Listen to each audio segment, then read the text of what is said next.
there. This is Brent. And this is Amanda. We are the Unreliable Narrators. Here to talk about the strangeness, the mystery, and the wonder of Gene Wolfe's prose. What is time? What is memory? What is a person? Is this reality? Where are we? Do we exist? Have you ever considered that all your choices are what have brought you right here to this very moment? Episode number 37, a B-side, Achilles in Vietnam by Jonathan Shay, first published in 1994. Yeah. So I'm trying to think the best way to introduce this. And I think on some of the online interactions, one of the things that got me thinking about this was there's a number of people who will, it's not even passive-aggressive comments. They will flat out say like, well, I don't know why Wolfe was like, oh, I'm one of two sci-fi authors who I know of who was shot at in combat. Right. Or had been in actual combat. And it seemed to me like a lot of people were rather, more people than I would expect were dismissive of those comments. Dismissive of Wolfe's assertion that it mattered, or his mentioning this, like, well, why would he mention that? Why would that matter? Yeah. And I don't know of anyone who came back from combat, from war, who was the better off for it.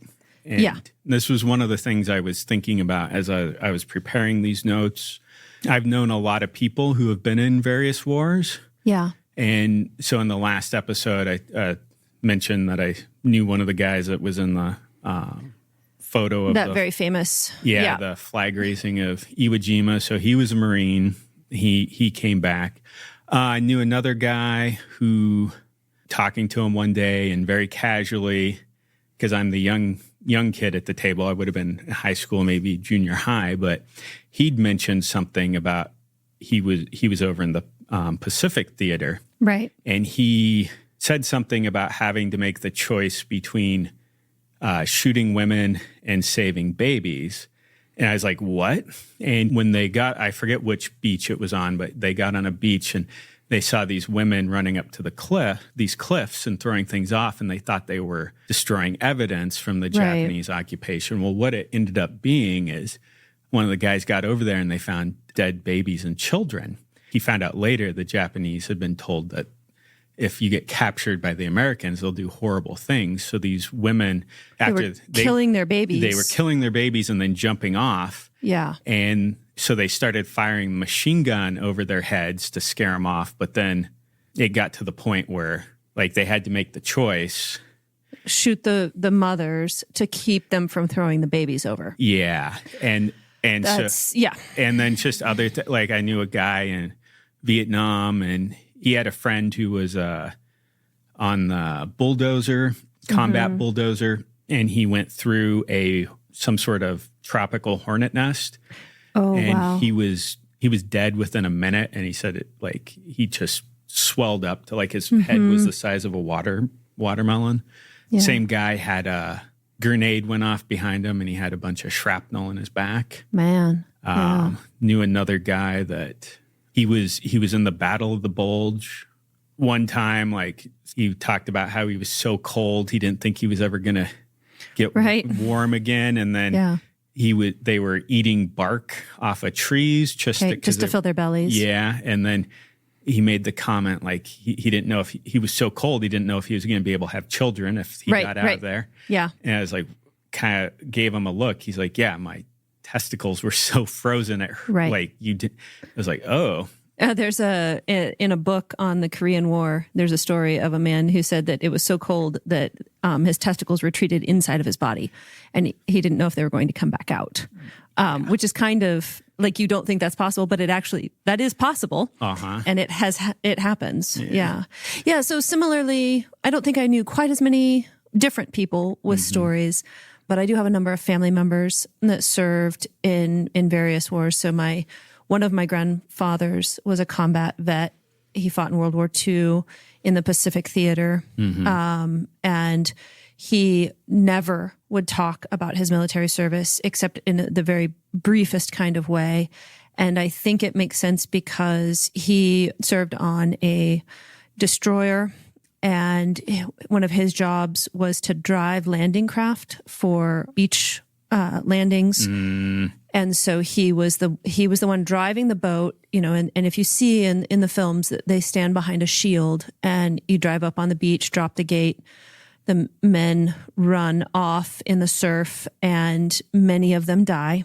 And then you drive back to the boat, and he had the job of cleaning the boat out of the dead and parts of the dead before loading it back up with more soldiers. So that's one thing I know about his service, and probably the source of a lot of his trauma. Yeah. Other than that, he just has funny stories about throwing a bucket of paint on a lieutenant while repainting bulkheads and that kind of thing. My father served in non-combat. He was actually stationed in Germany, but it was during Vietnam. And then 4 of my childhood friends joined the military around 9/11, some before, some after, and served either in the Marines or in the Army. And all 4 of them had combat experience. One was severely injured, and 3 others came back with varying levels of traumatic memories and traumatic experiences. So, and that leads me to I think this connects to what you were saying about those comments. Like, life experience matters. And so we're talking about life experience at one remove. We have heard firsthand stories from people. Yeah. Neither of us has served in the military or been in a combat situation. Yes. But life experience really matters. So I was teaching Herodotus to high schoolers, and I was reading a bunch of secondary literature about Herodotus. So for those of you who haven't had the privilege of reading Herodotus, you definitely should. I highly recommend the landmark editions they have tons of footnotes, illustrations, maps, very readable translations. They're quite large format, but it's just the best way to read Herodotus, Thucydides, Xenophon. They have a lot of books. Would you say better than the Everyman's Library? Yes, so I actually have both, and I first read Herodotus in the Everyman's Library translation, and it's a very nice edition, nice hardcover edition. But the landmark editions are just the best for students or for amateur readers. Historians use them, and it's what you will be taught from if you take a Herodotus course at a university level. Okay, that's good to know. I have the Everyman's, and that's the one I've read out of. So. And it's a good translation. Everyman's is very reliable, but the landmark editions just have so much apparatus that it's really nice to have the extra maps, photographs, and modern photographs of the ancient locations. There are lots of footnotes and that supporting material. Anyway, so I was reading all of this secondary literature, and I can't remember the name of the historian who wrote about this. It might have been Donald Kagan, who is very good. It might not have, though. And this historian was explaining that historians had questioned Herodotus's account of the Battle of Marathon on a number of factors. And a lot of ancient accounts of battles include things like huge, improbable numbers of soldiers. But there was a particular point in the Battle of Marathon where the Greek hoplites are all in their armor, full armor. Okay. And the Persians have landed at Marathon, and they are advancing up the beachhead. And according to Herodotus, the Greek soldiers sprint about a mile from their position down to where the Persians are and form up their shield wall and fight them. And historians had, in lots of different publications over centuries, questioned Herodotus's account of this, because these hoplites would be wearing leather and bronze armor, carrying wooden, leather, and bronze shields, and short swords, and their heavy spears. And how could they're carrying 80 pounds of armor, and how could they sprint a mile? Well, in very recent history, a historian spoke to a military commander about this and asked what their perspective was on Herodotus's account. And the military person was like, well, duh, yes, of course they could do that. A modern soldier is carrying that much weight or more, and they can run a mile in that weight. In fact, that's what we train for. Yeah. And I just was very struck by reading this historian's account that if the historian talked to soldiers, they wouldn't question this reality. You know, I've also seen comments online where people talk about, well, these marching times that are in all of these ancient or medieval historical accounts, like they went 20 miles in one day. They quick marched 70 miles in 2 days. And nobody could do that, right?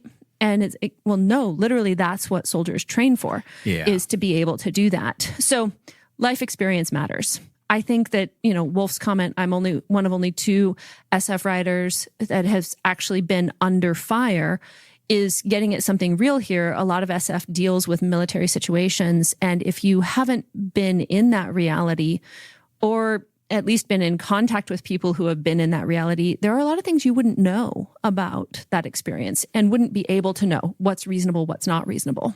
Yeah. So part of what I'm getting from you saying is that cross-disciplinary studies is good. Yes. It kind of strikes me as odd that nobody in all those years would have actually talked to a soldier. But then at the same time, it doesn't strike me as that odd. Right. Because people, though this goes back centuries, I'm assuming part of what I was going to say is like, well, people probably have seen movies and think they know more than they actually do about war. Right. But then I'm like, well, before that, it would have been plays and musicals and novels. Right. And you would have had, you know, at Oxford and Cambridge, generations of scholars who are specialists in Greek language and have deep expertise in translations and, you know, textual history and literary criticism, but not a lot of firsthand experience of combat or military life. Yeah. So it makes sense to me how you can develop cultural blind spots about certain things. Yeah. And I mean, I think we hit this somewhat often, like living in the real world, encountering material reality, touching grass, as they say, but more than touching grass, like doing work, making things, encountering the resistance of the material universe and developing skills in that, it does teach you things that you can't otherwise learn. Yeah. Yeah. So Achilles in Vietnam, I have talked about it a few times. It's been a formative book for me. I came to it, though, via another book. So as usual, listeners, there's a long reading list. So a few years ago, I read Timothy Petitsis's Ethics of Beauty. Timothy Petitsis is an Orthodox scholar, and he teaches philosophy. Okay. And he decided to write a book about the importance of beauty for our understanding of the world. And it's an 850-page book. It's also quite expensive. So very small print runs and fairly pricey. So if you are looking for it, it's going to be, I think, $85 for the paperback, but well worth it. So his core argument is that as a culture, we have underestimated the importance of beauty, and that the Orthodox Christian approach to theology would be helpful for our culture for privileging beauty as a transcendental reality. So he talks about truth, goodness, and beauty as the tripartite way of addressing transcendentals, and says that we as a culture have become a truth-first culture where we are very fixated on factual truth and leading with facts and information, but that human beings are more driven by our response to beauty than we are by our response to truth. He does not devalue truth, but he says that there is an ordinal relationship between truth, goodness, and beauty, and beauty is actually the one that comes first, even though culturally we have put truth first. And so basically he argues that we as human beings are not going to be open to truth until we have been moved by beauty.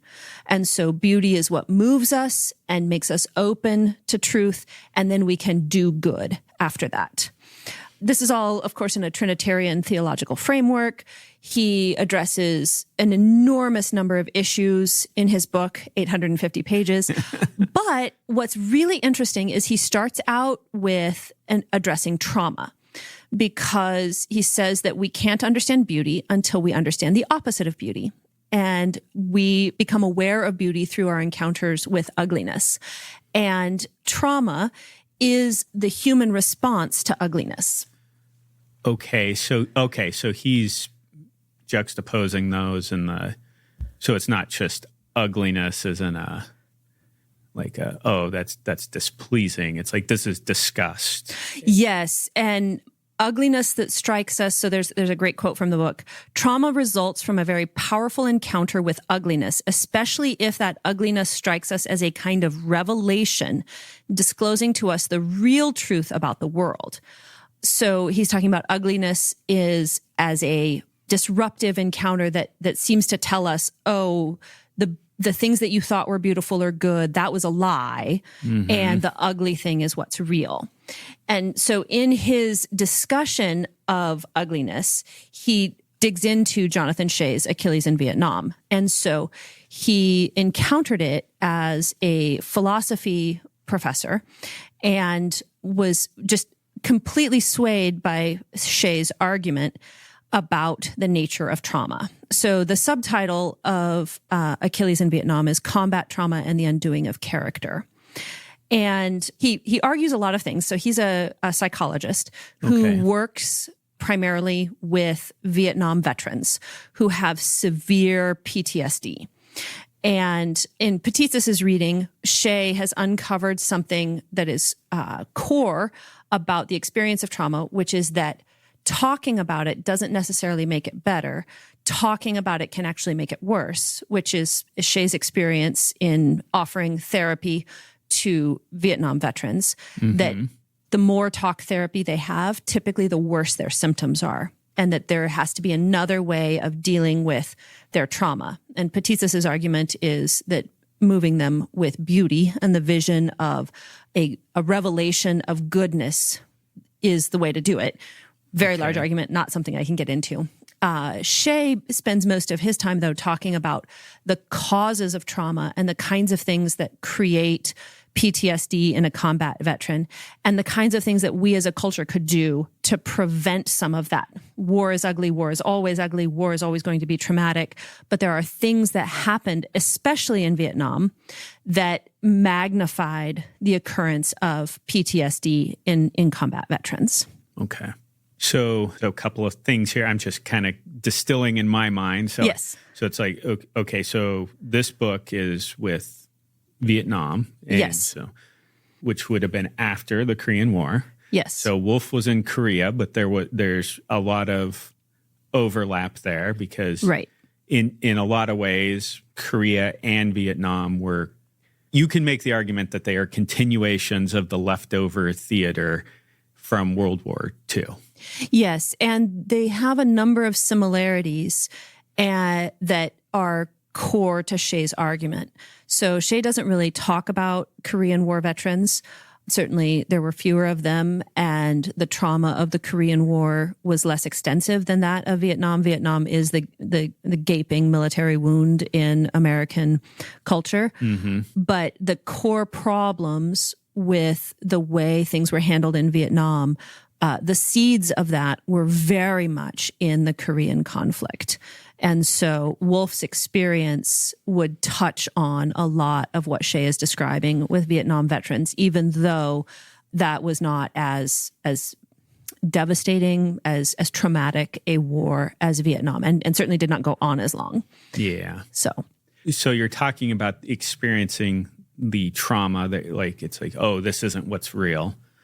There's two things that I think this is in Screwtape Letters by C.S. Lewis, where Screwtape is instructing Wormwood to oscillate back and forth between I'm cleaning human entrails off the wall and but is this real or is this not real life? Right. And so part of this reading here, so I have not read Achilles in Vietnam.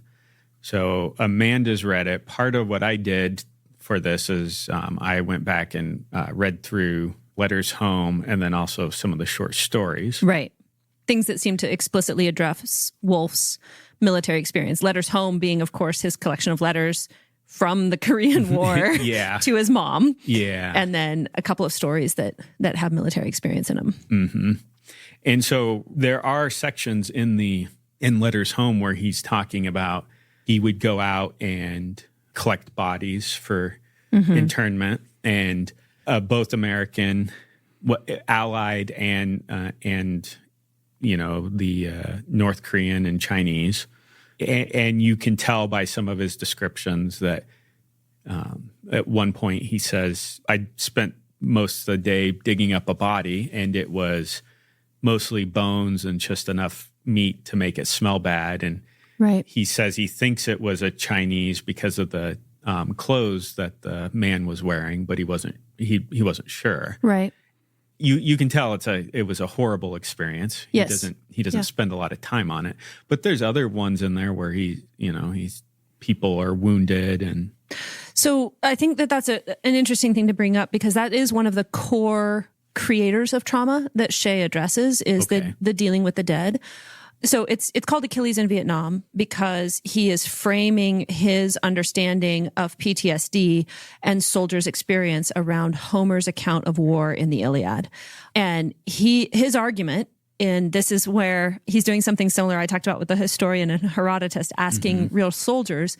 So he's coming from the experience of talking to combat veterans through therapy over decades, and then reading accounts of or literary criticism of the Iliad and thinking, okay, these literary critics are getting it wrong or getting some things wrong because they don't know how soldiers think and they don't know what soldiers experience. And so some of the things that they're saying are unrealistic about the Iliad are so realistic.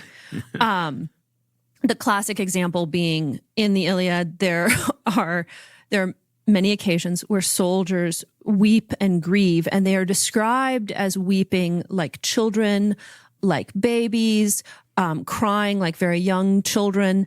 And literary critics read that as, see, this soldier is making fun of that soldier for not being manly.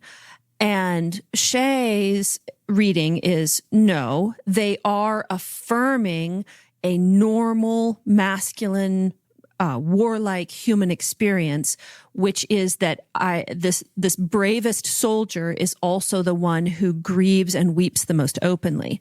And he has accounts of veterans talking about their experiences grieving for their comrades, their experiences observing their comrades grieve. And it is the bravest soldiers, the strongest soldiers, that weep the most openly. So that's just one of the things that he says, okay, literary critics are saying that this is going against an ideal or going against an idea of masculinity, but that idea of masculinity is a modern idea of masculinity, not an ancient idea of masculinity. So then dealing with the dead, sorry, that kind of got off. I think that's a good little, I have a feeling that this is going to be a lot of Oxbow discussions where we kind of have to meander around. Yeah. And if you want the really connected experience, just read the book.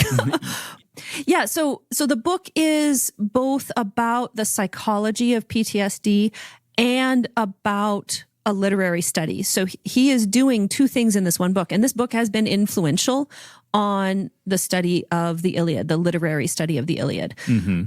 The dealing with the dead and grief over the dead in the Iliad, there are a couple of occasions where they call a mutual truce in order to retrieve the dead and grieve for the dead. And he points out that in the Vietnam War, that never happened. There was not one time, there were some brief truces, but there was not one time that a truce was called in order to retrieve the dead from a battlefield or an encounter or anything. Okay. I'm not sure about the Korean War, whether this happened informally or formally more often than in Vietnam. Some of the veterans described in Vietnam there being some sort of informal truce between the Viet Cong and the Allied troops to retrieve the dead, but there was never a formal truce. And it is a key component of ancient warfare, and in fact, of warfare throughout human history, that you call truces in order to retrieve and honor the dead. Shay says in the book that a core component of dealing with grief is the communalization of grief, being able to grieve for the dead together.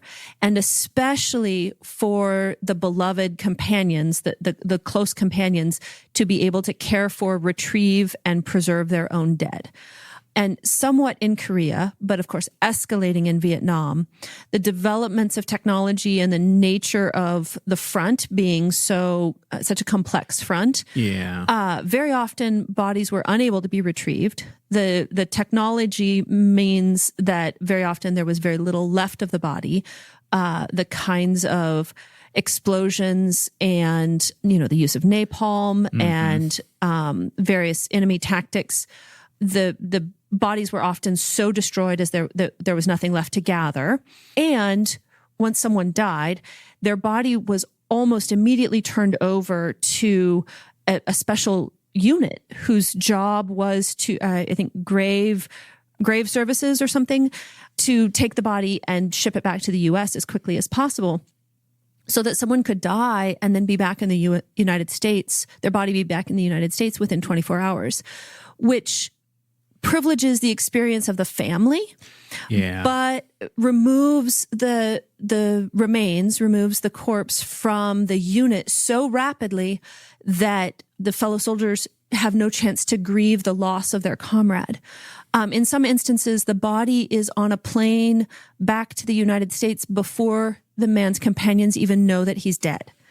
And so that loss of opportunity to grieve together, to grieve communally, means that it can't be, that can't be processed in the same way, and it can never be processed. That moment of, and I say moment, but it should be a day or more of grieving the loss of someone and to be present with the body, is gone forever. And so he writes that this is a key component of many soldiers' destruction of their character. So the undoing of character is a major theme throughout the book, that by not being able to grieve communally, they have to then shut off their emotions because they can't process them anymore. And that shutting off of emotions is part of what destroys a person's character. So Wolfe, talking about retrieving bodies and handling bodies, that it's not a communal process for the unit, for the military unit, for the soldiers' companions to do, is deeply traumatic. It's been shown psychologically that dealing with one's own dead is not actually traumatic. So for a person to bury grandma, even up to handling the body and digging the grave, is not a traumatic experience. However, people who work in mortuary services, frequent handling of other people's dead is a traumatic experience and does accumulate trauma. And so to go out and retrieve a bunch of dead bodies that you don't know and have no connection to can be traumatic for that person. Not being able to handle your own dead can be traumatic for the people who have lost someone, but actually handling your own dead doesn't tend to create trauma because it's part of that natural process of grief. Okay. It's interesting because, one, we live in a society that is so disconnected from death. Yes. And I feel even in my own lifetime, I can point to like kind of that, feels like there's been there's a distancing. Yeah. So that's interesting with the caring for your own dead, but then like also, so it's strange because then it's like you're privileging the family with getting the soldier's body home, but then you're causing trauma in two other places because there's the people that the military morticians who are right. And it's kind of like we talk about police officers and like policing in the community, and it's like they're dealing with people who are committing crimes and who are doing suspicious things and murders and people being harmed. And it's like, no wonder they get jaded because they are we're paying to expose them to the worst parts of human society, Right. but we're not very good about integrating and exposing them to the rest. It's just like with these morticians in the military. The only thing they're doing is handling the bodies of.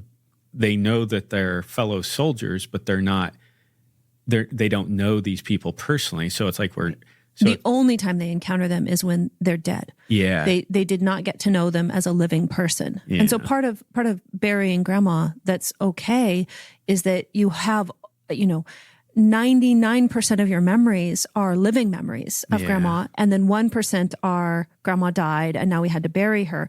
And we're grieved by that, but that's balanced by this living knowledge of her. Where for that military mortician, 100% of your knowledge of your fellow soldiers is all of these dead people and maybe the 5 living people you work with. And so you spend 100% of your time with, Sergeant Jones is after Sergeant Jones has died. Yeah. And that's all you have of him. And so, of course, that's traumatic. There's a couple of things bumping around in my mind, and I don't really have this feels like an awkward transition. That's okay. So it's like now we're causing trauma on the fellow soldiers because they may not even know somebody's dead. We're causing trauma on the professional morticians in the military, but then knowing your family member died in combat isn't exactly non-traumatic on a family. I think this is the Iliad. It's been I didn't go back and refresh. You didn't go reread all 24 books of it real quick? No, but I'm pretty sure it's the Iliad where they have the truce and then they create the funeral pyres. Yep. Yeah. And so part of what I was thinking when you were talking through that, it's like, okay, yeah, that's there. And I remember that, the truces to collect the bodies. And, yes. They didn't do burial, but they did cremation. Yeah. And I remember reading about in World War I, there were impromptu like, hey, there's people out here. We need to go. Right. We need to go collect the bodies, to the extent that like soldiers were even stopping fighting on holidays and actually would give each other gifts. Right. Informal truces, with all that shared European culture that they could do that kind of thing, and to the point that commanders were ordering them not to stop treating each other like human beings. Yeah. And I know that was a big thing in World War II. So they specifically moved units around. Yeah. So you wouldn't get to know the personalities of the people on the other side. Right. They tried to distance as much. And I know that continued. Right. That trend continued because the top brass and the where we live in democratic societies, it's the civilians that are ultimately in charge of the military. Right. But the civilians were oftentimes just want the soldiers to win the war. Right. They don't want the soldiers to see the humanity in the other soldiers they're fighting against. And this is directly in contrast to the world of the Iliad, where the telling of the poem, when Homer is telling the story, it's centuries after the war has ended, and any potential listener could be a descendant of someone from Ilium, from Troy, or someone from one of the Greek cities. And so the balance in the poem is that all of the soldiers on both sides are human and humanized. And the context of the conflict is that they all knew each other. The people in Troy knew Achilles. Achilles knew the people in Troy. Agamemnon, they're all related and connected. And so when Achilles mistreats Hector's body, significant moment of dishonoring the enemy dead that recurs quite often in Vietnam, the dishonoring of the dead becomes a normal part of the Vietnam War experience for both sides. When Achilles dishonors Hector's body, Hector's mother can talk about when Achilles was fighting against her sons a different time, he honorably captured them and ransomed them. And this is not how Achilles is accustomed to fight, honoring the enemy and honoring the dead. In one case, he sent a corpse home to the parents, had it burned, and the bones were sent home in an urn. Mm-hmm. In another case, he kidnapped and then ransomed her sons. And then in this case, he's killed Hector and now is dishonoring his body by dragging it around behind the chariot. So, yeah. Well, and so part of where I was thinking there is we have that continuation into Vietnam where like there's become this cottage industry of, and that's not even a right term because that feels like it's dismissive, but Vietnam in some sense like welcomed back a lot of the people who fought in Vietnam who go back over there. Some people have gone back to live. Wow. Yeah. Others have gone back to visit. They've talked to people that they fought against. Mm-hmm. And then they go out and they'll go and find the spots where they fought, and it's like, well, so and so their body never came home, and they'll go out and find remains or find dog tags. Right. And they'll be, I mean, this is years after the fact. And I mean, Vietnam vets are getting a lot of them are starting to die. Right. Because they're of that generation where they're older, but there'll be kind of a exchange of remains out there where battles were fought. Right. And there's kind of also, I know this is not everybody's experience. Yeah. There's some people that don't want to talk about it. They don't want to go back. But for some people, it almost feels it feels strange as an outsider to a lot of these events. Right. But then a lot of these people came back and they got a lot of the hate instead of like, oh, well, we shouldn't be in this war.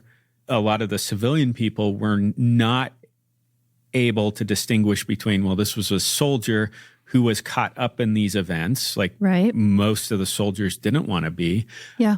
I mean, there's a flip side of this where at one point I remember I was quite young, but this would have been before the fall of the Soviet Union. So there was a point where I was like, wait, why were we sending the Soviet Union so much grain? And I was asking my dad, and he understood enough I was thinking like everybody was the bad guy. Right. Those are our enemies. Why are we giving them anything? Yeah. And my dad was like, no, most of the people living there, mm-hmm. they're just innocent bystanders and caught in this. And it's like, we understood enough to know that the people of the Soviet Union were not our enemies. It was just certain people that were in power. Right.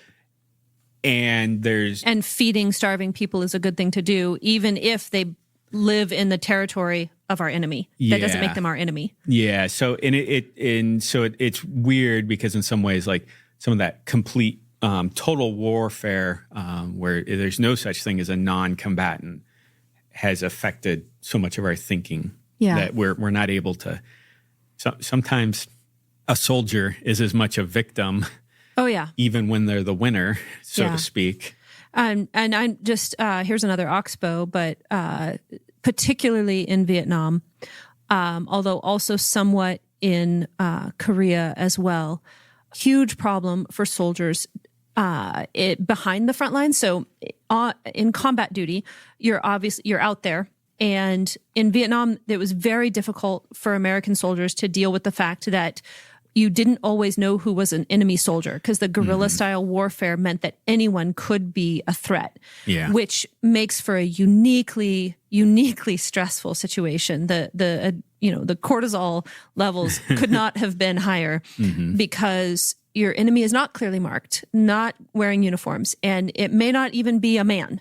It might be a woman or a child fighting against you. Yeah. And that is terribly frightening and terribly disorienting because decision-making is so much more difficult. You talked about, Japanese, your acquaintance having to deal with shooting at a woman because it might save a baby. Well, Vietnam soldiers are having to shoot at women and children because they might be shooting back at them. And then, of course, booby-trapped bodies a huge problem. Mm-hmm. Then also behind the front lines, back at base, you have a staff of locals that are supporting the base. And, with such a visually distinctive difference between a Vietnamese person and a typical white American, you have this uncertainty of the people that I'm watching when I'm on the front lines look like these people who are here behind the lines. And also that's compounded by the fact that some of them were working for the Viet Cong as sort of spies or as saboteurs. Then you have to layer on top of that, which I think is kind of maybe easy for us to forget in 2025, but there was the internal racial conflict in the American army at that time that had never been higher, because you have a fully legally integrated military, and on the front lines, soldiers are in fully integrated units. Yeah. But back at base, almost everything is segregated on some level through voluntary individual choice, but also on some level through broader cultural pressures. So it's not legally segregated, but it is functionally segregated. And one veteran described it as, we had a race war going on back at base, and then a war going on the front lines. So these layers of insecurity, uncertainty, these layers of difficulties in decision making, like just the stress just compounding continually. Yeah. So two things there.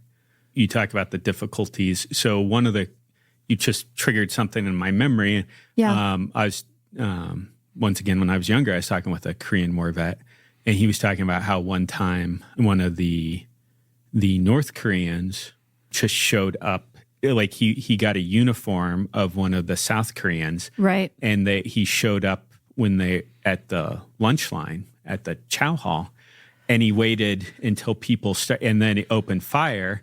And then just the confusion that caused, like he killed a bunch of people, but they all thought he was one of the South Korean, but then in all the trouble that was going on, like, so they ended up just beating him down, and like they killed him with clubs and just impromptu weapons. But then it got a little touch and go. Well, I could imagine, because it's like, was this one of you? Or was this is this the enemy? And how do we know? Yeah. And there's a couple of sections in Letters Home where Wolfe is touching on that confusion, because there's at one point where he's talking and he realizes that the guy he's talking with is Japanese. So he has a longer term relationship with this man. And this man it was either an officer or a sailor in the Navy. So this man was on an opposing side in the previous war. Right. But now he's an ally. Right. And then Wolfe's talking about how he was talking with another man, and found out he was Chinese.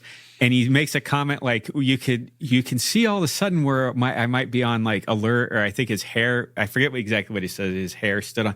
He's like, wait a second, aren't we fighting you? And the guy was like, no, I'm not a communist Chinese. And he makes the comment like, the Japanese came and I fought them. The communist Chinese came and I fought them. And now I'm here fighting. And so this guy was part of a psychological warfare unit where he was broadcasting. Yeah.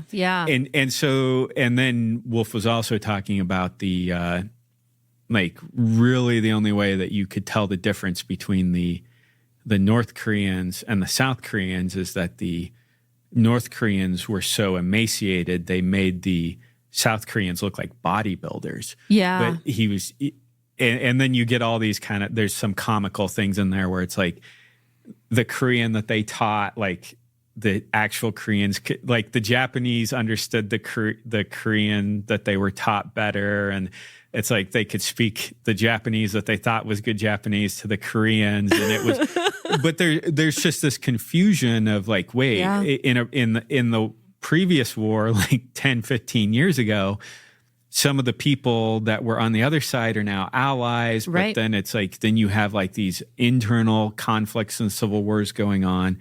Yeah. And it's confusion. Yeah. And difficult, incredibly difficult. Well, we haven't even really gotten to the core concept in Achilles in Vietnam yet. So I don't know if you're ready to talk about this, but the main thing that he talks about as creating trauma is what he calls a betrayal of what's right.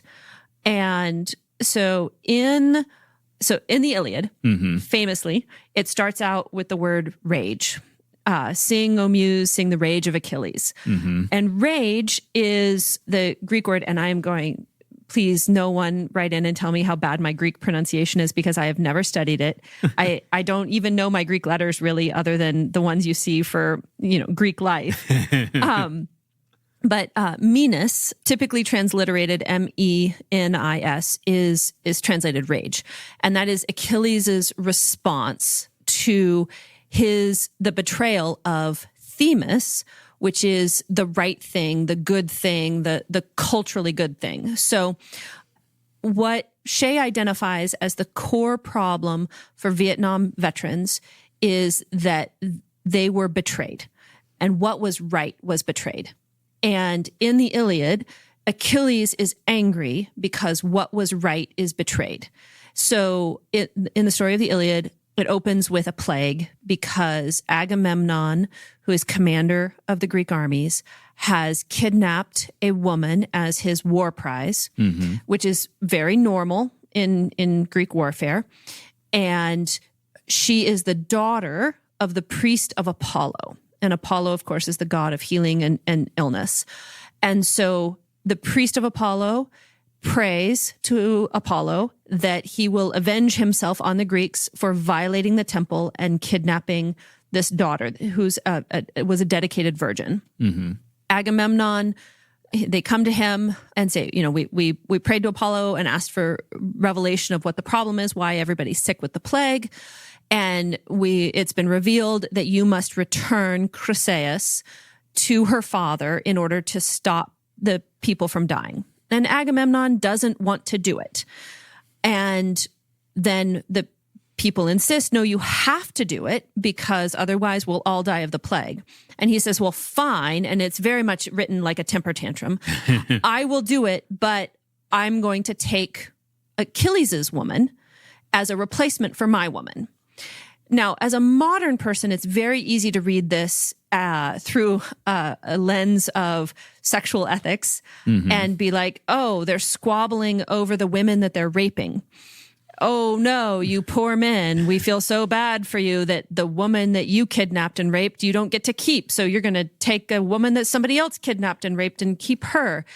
However, cultural context matters. And the significance for the poem of the women is that they exist as symbols of honor. And so when they're kidnapped in war, they become an important symbolic object, and it's objectification, which is uncomfortable, but they become an important symbolic object signifying the honor of the warriors who fought bravely. And so then at the close of the battle, the soldiers vote together on who was the most honorable and who did the most in battle. And then the soldiers that did the most are awarded the best prizes. And women are often, kidnapped women are often prizes here, but we're also talking about kidnapped weapons, salvaged booty of various kinds, gold, these kinds of things. Yeah. The function in the poem here is that Agamemnon must surrender something back to the gods. And the army says, we will make it up to you. When we defeat Troy, you will have the first prize of honor. But he's not satisfied with that. And he does what you cannot do. It takes someone else's prize of honor. And Shay equates it to a commander taking a Congressional Medal of Honor from a soldier because he wants it. So you got a Congressional Medal of Honor for bravery in battle. I'm thinking here of like Audie Murphy, very famously, standing on a burning tank and mowing down the enemy and saving his unit and being awarded a Congressional Medal of Honor. Well, what if his colonel was like, no, that's mine. Yeah. You can't do that because the honor is attached to the person and the prize is the symbol of the honor, but it isn't that's non-transferable. Yeah. This is not a fungible good. Yeah. So this is what drives Achilles into his rage, where he refuses to fight. And him refusing to fight means that more soldiers die. Yeah. In Vietnam, betrayal of what's right is a core part of the common soldier's experience. And it happened in a number of ways, primarily through commanders privileging their career considerations over the good of the army. So making decisions of what would make them look good and be likely to get promoted over preservation of the unit and winning of the war. Mm-hmm. So we could think of that being a very strong contrast with World War II, where it's decisions are being made about how to advance the front line and how to win the war. And while individual commanders may have made selfish or foolish decisions and therefore earned the ire of their underlings, in Vietnam, it's pervasive. There's something like 4 times as many colonels per foot soldier in the Vietnam War as there were in World War II. So just many more commanding officers competing for career advancement over previous wartime experiences. Then also just the fluidity of battle and the fluidity of the situation, meaning that difficult judgment calls are occurring much more frequently, like we've referred to already. And then because of these career concerns, mistakes being like brushed over or smoothed over in ways that make put soldiers in this position of being honored for doing something wrong. So very famous and one of the veterans that Shay interviews and quotes in the book, they are told that they have intel that soldiers are landing on this beach, go down there and shoot them all. The unit goes down in the night, shoots all of the people landing on boats and wipes them out, and daylight comes and it's a bunch of fishermen and their families. Oh. And they're not soldiers at all. It's families. Yeah. And that would be bad enough, like we had an intelligence error and you fired on civilians unknowingly. But the betrayal of what's right happens when the commanding officer tells the soldiers, no, you did the right thing. You were brave. I'm putting the whole unit in for distinguished service. And they all got combat infantry badges for killing a bunch of fishermen. And then once you've earned the combat infantry badge, you don't get another one. And so this soldier says that he did many things after that would have earned him a combat infantry badge for bravery in battle. But he has it and hates it because he was given it for doing the wrong thing. Yeah. So this is the betrayal of what's right that just fundamentally undermines the soldier's experiences. Shay says that an army is a moral construction, which is a really interesting way of phrasing it. And it's like, oh yes, this is a moral structure, which is I commit violence in order to do the right thing. I protect my homeland, or I defeat the enemy, or something. And every time one of these betrayals of what's right comes in, it destroys the structure of the army.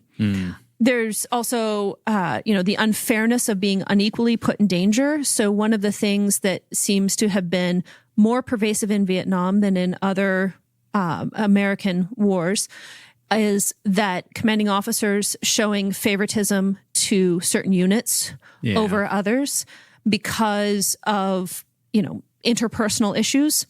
This kind of thing has always happened in military, but it seems to have been much more pervasive in Vietnam. Yeah. So the incidents of fragging, which everybody knows what fragging is, right? No, what's fragging? It's causing injury or death to your commanding officer. the incidents of, obviously these things are somewhat obscure, but it seems to have been 10 to 20 times higher in Vietnam than in World War II or Korea, which seems to be directly correlated to these kinds of betrayals. Yeah, so this betrayal of what's right leads to what he calls the ruination of character, or the destruction of character, where your sense of what's right has been so violated, and you have been told that doing the wrong thing is right so much that you have to pull in on yourself and stop caring about what's right, because what's right can't matter if it's so easy to betray what's right. Yeah. So you're talking about this, and there's a section in Letters Home where, so I kind of broke Letters Home up into, I thought this would be more relevant for our discussion, but it hasn't been. So there's I think it's around page 53 that 1 to 53 is like anticipation. Right. 53 is like, oh crap, like this, we're actually here. And then it's like around, I think it's 90, 95 is the aftermath, where the ceasefire's been declared. Right. So I'd kind of broken it up into young man going to war, and then there's the, oh crap, I'm actually here, and then there's the, oh crap, what happened to me.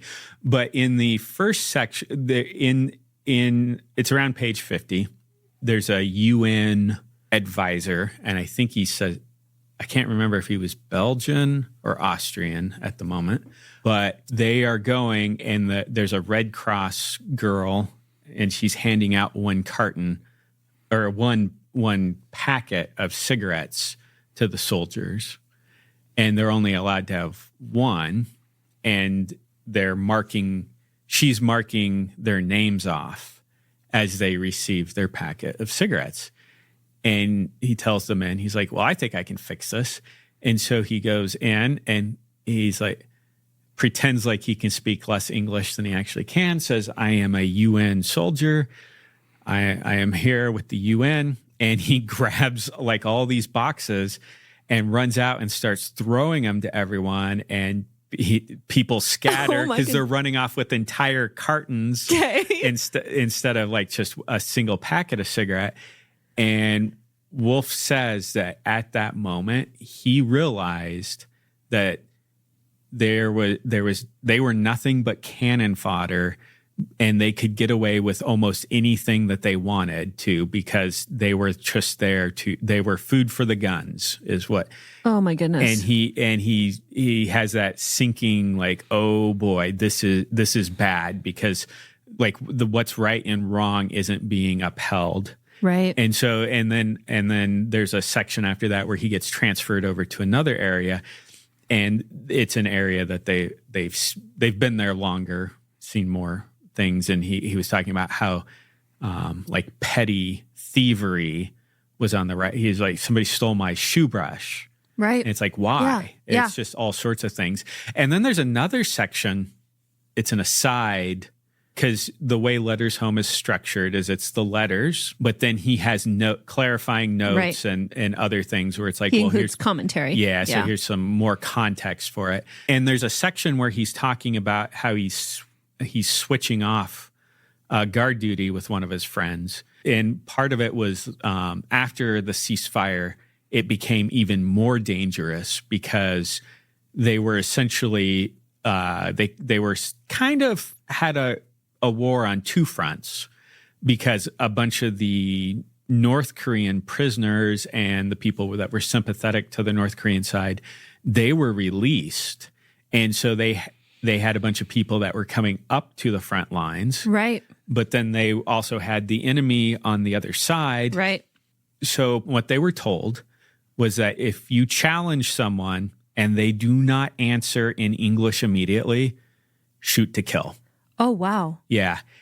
And so then he's talking about how he had a friend, and the friend had kind of bested him at a game, and he casually says that they both knew that there were a lot of murders going on, and this was the best setup, because you could just say, oh, I shot because he didn't respond in English. And then and then they could be like, oh, I guess he was drunk or he didn't hear you. It's just too bad it happened.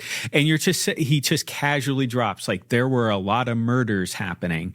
And you're like, you haven't said anything in here. Yeah. But like this entire setup is because his friend comes up and it's like, I think he says like, it's a quarter mile away. He's saying, Wolfe, I'm coming. Wolfe, I'm here to relieve you. Right. Well, and then Wolfe had hid behind some cartons, some boxes, crates. Yeah. And he tapped them on the shoulder as he went by and it said it scared him. Oh, yeah. Yeah. Yeah. Yeah, that's a dangerous game he was playing. It is, but it's just one of those things where there's the breakdown where he realizes that they're there as cannon fodder. Yeah. But then there's the petty thievery where it's like, well, he's like, why was somebody even stealing this? He doesn't even.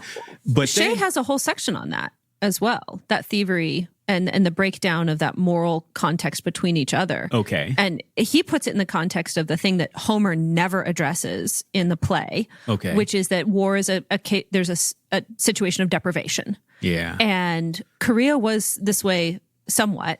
Obviously, World War II had its moments, but Vietnam was this way all the time. Mm-hmm. There's not enough food. Yeah. There's not enough water. And everyone's stealing everything all the time because it's the only way to have stuff. Yeah. And so one of the Vietnam veterans talks about stealing food. Like you would go out on patrol and we would go through your pack. And we would know that as soon as I went on patrol, you would go through my pack. And we never talked about it, but we all did it because they were living on 2 meals a day in Vietnam and very often without water. If you have a half a canteen of water, I'm drinking it because I have to have it. Yeah. So anyway. Yeah. Oh, you talk about the food. There's a spot in there where a fellow soldier, and Wolfe saw him do this, but he didn't know what was going on. Yeah. He hollowed out the grenade so it didn't actually have explosive in it. And because his fellow soldiers, they were splitting up a tin of fruit and they didn't save his portion aside. So he hollowed it out and then he walked in and he was like, hey, see if you guys eat my fruit again, and then tossed the grenade in there. His squad didn't realize that he'd hollowed it out, and they thought the only reason they weren't dead was because it was a dud. Which happens, yeah. Yeah, which happens. So they found the guy hiding under one of the beam, like a floor beam. And then Wolfe's comment was like, yeah, he was immediately transferred because... And I mean, reading through the lines there, it's like if they thought he was actually trying to kill him, like, yeah. And then later you get this comment like, yeah, there's a lot of murders happening, and you're like, and he doesn't say like, oh, there's a lot of accidents. It's like he straight up calls them murders. Straight up calls them murders. Yeah. And it's like, dang, that's... Well, there are a couple of accounts where soldiers talk about being in danger and another company being near them, and that company not coming to their aid and saying for the rest of the war, didn't matter if D company called for help, F them. We don't care. We're not going to help them ever because they didn't help us when we needed help. And so I think of, like there's so many individual situations where a person could, through, failure, cowardice, whatever, fail you, then... And it's not just commanding officers that get fragged. It's also, people that betray you in some way. Yeah. Yeah. I was talking about how soldiers experience that betrayal of what's right as being damaging to their character. Shay says that one of the core things that happens, and this is evident in the Iliad, is the shrinking of the moral horizon. And so when a betrayal of what's right has happened, in the Iliad's case, it's Achilles having Briseis taken away from him. And so his honor is taken away. He only cares about his myrmidons after that happens. And eventually he only cares about his one companion, Patroclus. Yeah. And the soldiers that are interviewed in the book talk about this kind of thing where they care only about their individual little group, their little unit, the 5 or 6 closest companions. And then for many of them, they eventually only care about the one special companion. And this is where one of the points where Shay argues with popular readings of the Iliad, but also with some scholarly readings of the Iliad that make Achilles and Patroclus lovers and say that it's obvious that they were lovers because look at how intense their emotional relationship is. And he says that it would be possible that they were lovers. He said, no greater grief if they had been lovers, nor less if they had not. Yeah. The bond between them is so strong. And he describes multiple veterans talking about their one beloved companion, typically in situations where that person died and that person's death becomes their final breaking point, which I'll get to in a minute. But he says that you can read the Iliad as though Achilles and Patroclus were lovers. That's certainly not uncommon in Greek culture. However, the intensity of love between two soldiers who fought side by side, protected one another, supported one another through, long nights of danger, shared rations with one another. That intensity of love is so transcendent and so different from the intensity of lovers that you can't understand it if you don't have a context for it. So this is where experience matters. Like if you don't know someone that has that kind of relationship or you haven't had that kind of relationship, you might read it as a lover's relationship, but that is evidence of you not understanding this other context. I feel like I quote C.S. Lewis so much. Huh, weird. Yeah. But what you just described there, which also C.S. Lewis was a veteran. Yes. World War I. World War I. He makes a similar critique, and I think this is in The Four Loves, where he gets irritated where people will say like they can only see homosexual relationships there, and it's along the lines of like they lack the experience, and it's like and he turns it around where it's like they are so shallow in the way that they are viewing the world that they can't see this nuance of all this. And it comes from a devaluing of friendship. He argues this in The Four Loves that he says, he has to rehabilitate friendship because we have so devalued friendship, and the intensity of an intense friendship transcends the intensity of the relationship of lovers.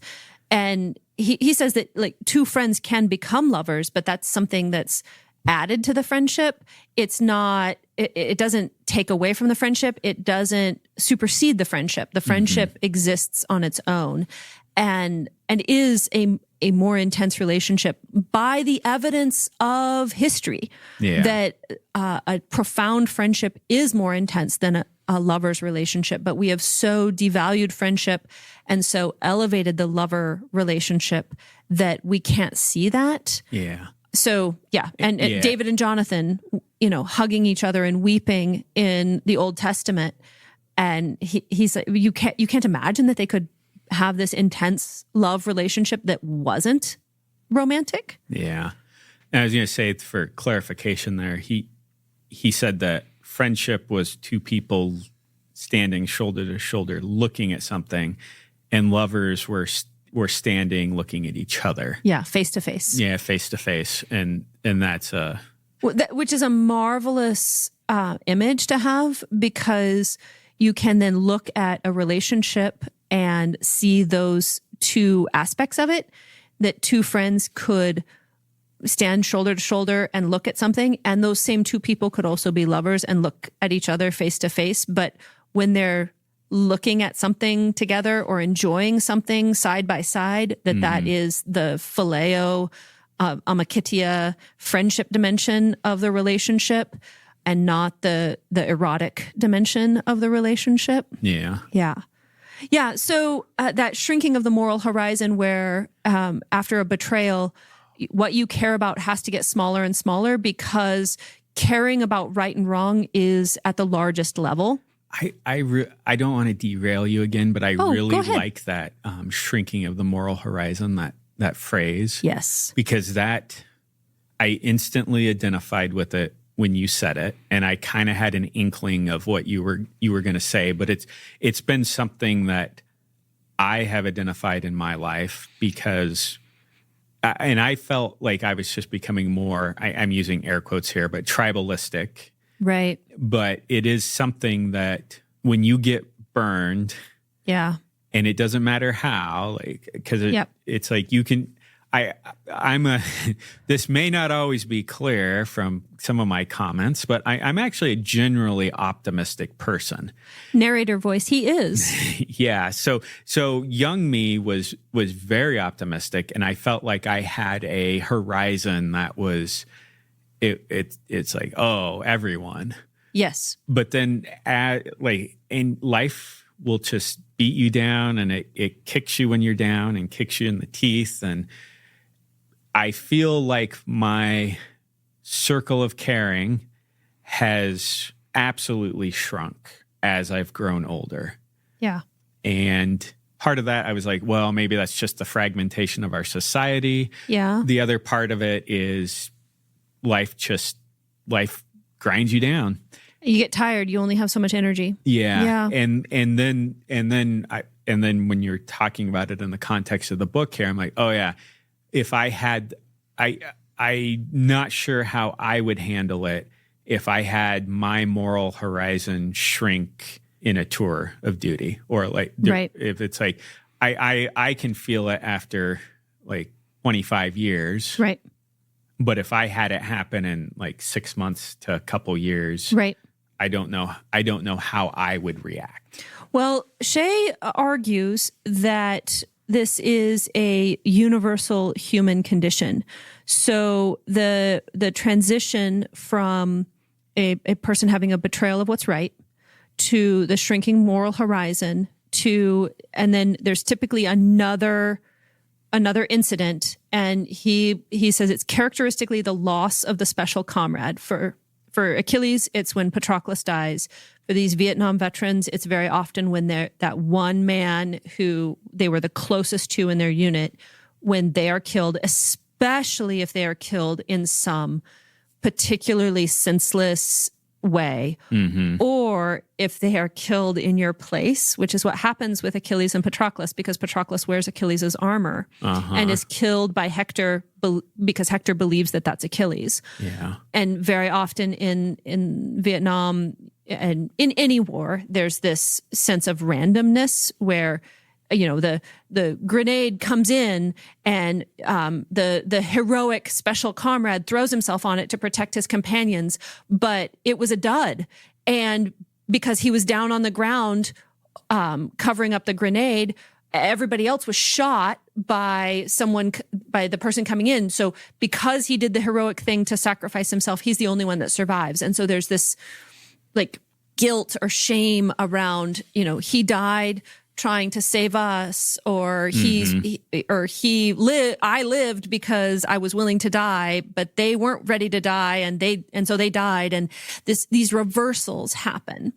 And then the next stage of this is the berserk rage. So in the Iliad, it's called, again, forgive my Greek pronunciation, the Aristeia, or glory. But okay. Shay argues that what is described, you know, Achilles' Aristeia, where he wears the armor that his mother has brought for him, and he chokes the river with dead bodies because he kills so many people. He fights the river Scamander himself, the river god, and then eventually kills Hector.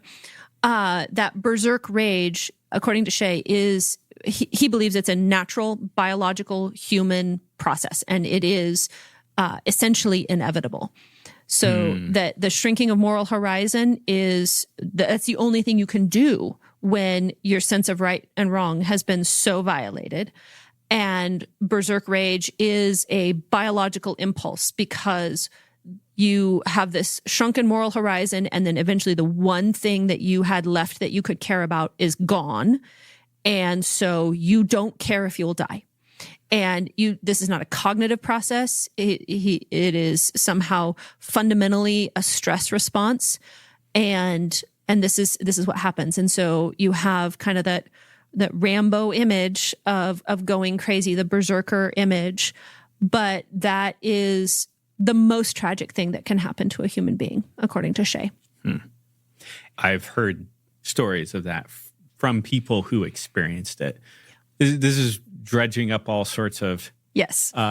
less than happy conversations that I've had over the years. But I think this one was actually a Vietnam vet, but he was talking about how they were in a spot and they were pinned down. Yeah.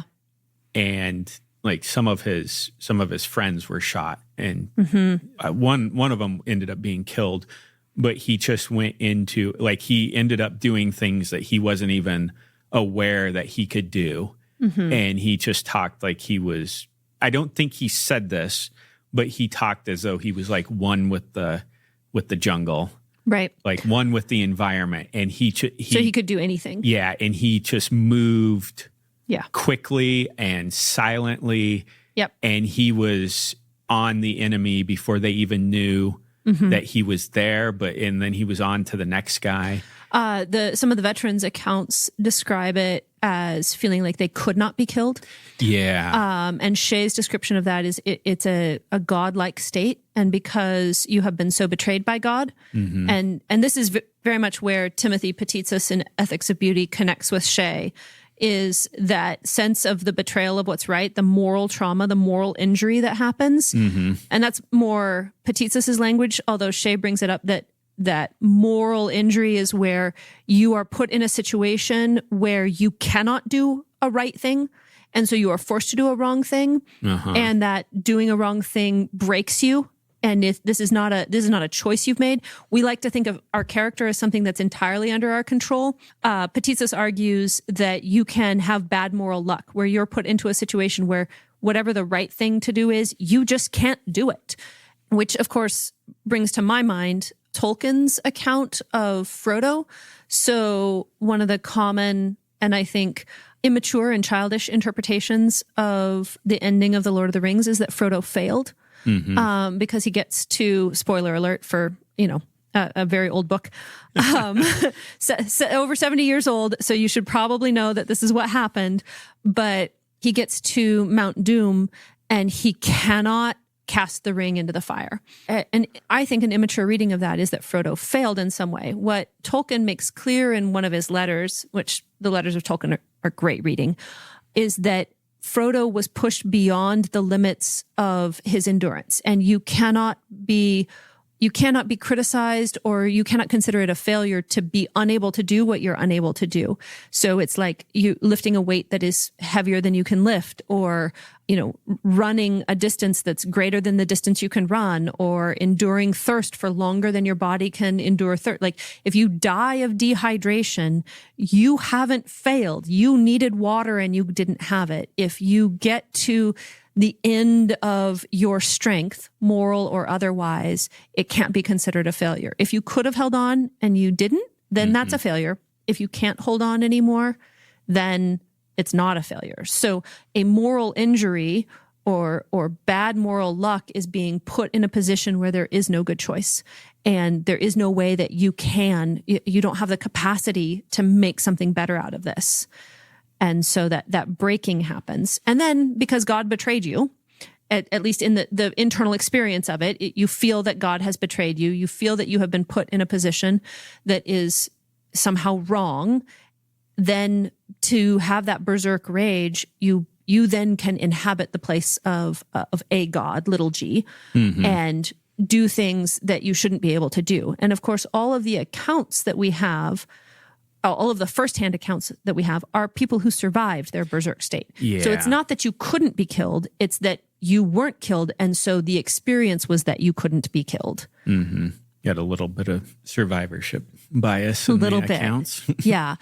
And the sort of violence that is associated with someone who suffers from this kind of PTSD is the recurral of the berserk stage. And the experience of it is at least somewhat involuntary, but it also is in a perverse way, a pleasurable experience, because you feel powerful where you have been so profoundly disempowered and violated. Like you couldn't do the right thing. You suffered a moral injury. Well, this kind of berserk violence is in a way a positive experience. So, yeah. It's strange because I look back on the number of people that I knew growing up that had been in combat or had been in situations like that. And from my perspective as a child growing up, most of these people were kind of like almost goofy old men. Yeah. Like they were like, I remember when I found out one guy was so he was an odd guy that he always bought my brother and I candy, but then I found out he was like a machine gunner in World War II and like shot tanks with rockets and was actually kind of like, he was decorated and did like a lot of things. And I'm like, wait, this guy? Yeah. Because, he had a big old beer gut and suspenders and kind of talked a little funny in a weird accent, like kind of a rural accent way. But then it's like, it's just the disparity between like, wait, you did what? Mm-hmm. And then just kind of the slow dawning on it as going from child to adult, where it's like, wait, this guy did what? So it's weird to talk about because it's most of these people that I knew were the gentlest, kindest people. Yeah. And so as you were talking about this, so one of the guys I knew, he was so he was a paratrooper in World War II. He was one of the ones that parachuted pretty deep into German territory. Okay. And so the whole thing is they were like, you need to get in here, cause as much damage as you can, hole in, and we will get to you. We'll get to you. We have people coming and we're gonna land on the beaches. And so he went in thinking that he was probably gonna die.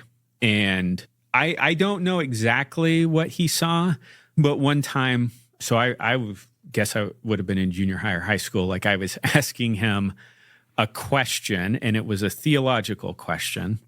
And if any listeners have been in kind of a rural, isolated church where sometimes like the stupidest of theological questions can seem like, the great schism between East and West. Right. Between the 17 people in this faction and the 22 people in the other one. Yeah. So I asked him, and he totally sidestepped my question and talked a little bit about his war experience. Mm-hmm. And then it was kind of like, I lived through that. I don't really care what the answer to this question is. I can see it both ways. Yeah. And I was a little frustrated at the time that he didn't give me the answer. Right. Like what he actually thought. But in retrospect, I think he gave the better answer. But it's just it's a Job answer, right? It is. Did you lay the foundations? Can you withdraw Leviathan from the sea with a hook? Then stop asking stupid questions. Stop asking God why. Yeah. And accept that some of this is beyond you. Yeah. It's a weird. I say weird. It's strange experiences that I've seen other people articulate and emotionally kind of reenact before and around me. But it, like you said at the beginning, we haven't been in these experiences, but we have seen it unfold around us. So. I want to read a short passage from the book just to kind of talk or just to illustrate a little bit more the sense of moral complexity and the difficulty with the commanders not having right and wrong handled. Mm-hmm. And then also I just want to get your take on this passage. And content warning, there are some swear words here. If one of the recon outfits, this is a firsthand account from a soldier. So this is a transcription of an interview. All right. If one of the recon outfits, the shit hit the fucking fan, we'd be out the fucking door on the helicopters. And I don't care a shit if we were totally fucking exhausted. One of the teams got trapped and we got on a pickup. They picked us up. We flew in and the pilot said, "Can't go in. They're receiving fire. I'm on the radio talking to this fucking pilot. And we're all sitting on the doors, 3 on each door. And I said to the pilot, well, get down fucking close and we'll kick ammo to them. And the pilot says, okay, I'm going to make one fucking pass. So when we get down there, I said, well, you got to get like 10, 15 feet off the fucking ground. You got to roll in because I want to drop it right on them. Oh yeah, no fucking problem. Then I whipped the fucking headset off and I said to the guys, listen, when this motherfucker gets close, we got to go. And we all went. Now you're talking about a fucking plane that's moving like a fucking tornado, and we crashed and burned too. I remember my head was all bruised and shit. It didn't matter. It didn't matter getting out of that fucking helicopter. And I was so fucking proud of the other 5 guys because they went with it. Now we're all here. We kick some fucking ass. Now the bond begins. The bond begins of you can count on everyone. The other team appreciated what we did, you know. They weren't alone. And I knew if that same situation happened, that I could count on 6 more to come and get me. Half of us couldn't fucking walk after we got out of there. We were so bruised from that fucking brush and trees and whatever else we landed on. But we weren't going to leave them, even though the pilot said it was impossible to do this. So you got to pull some devious shit. You know what I'm saying? Also, I edited out like half of the F words. Oh, really? Yes. Well, that's about par for the course when soldiers are talking about. Yeah. So when I read this passage, a couple of things really struck me. One is that sense of you have to sometimes lie and cheat in order to do what's right. Mm-hmm. And this guy has that very clear. Of course, the bonding between those 6 men, 3 on each side, and they like with one word, or one phrase, we got to go. And they all heard it, knew it, understood it, and were equally willing to take the same risk. Yeah. And then the bond that creates between them and the other unit, like we were here for you, you be here for us. This is the kind of bond that soldiers have to have for one another because you need help, and that means risking your lives. And then this may sound kind of silly, but I actually think this is a really important point. So bear with me. Okay. He called it devious shit. You got to pull devious shit. Yeah. And it put me in mind of a TikTok trend that went around a while ago. Oh boy, where's this going? Well, so back when I was still teaching, and we didn't really deal with this at our school, but there was a quote challenge to cause damage to school property and post videos of it on TikTok. Yes, I remember this. And they called it devious licks, which is probably why this connected in my head. And it was basically senseless destruction for online clout. Mm-hmm. Well, okay. So there are times in life where you have to do the wrong thing to do the right thing. Mm-hmm. And those times are more often than you realize. Yes. But we don't seem to have, or at least I'm not seeing it, the cultural context for communicating and understanding that in any kind of effective way. And so there's this strange culture of display and exposure and performance where people are doing the wrong thing to get attention. And I think that it's an incredibly healthy impulse to do the wrong thing. Mm-hmm. Like you need to have that impulse in you to go, to trespass, to steal, to break shit, to do what you need to do. Yeah.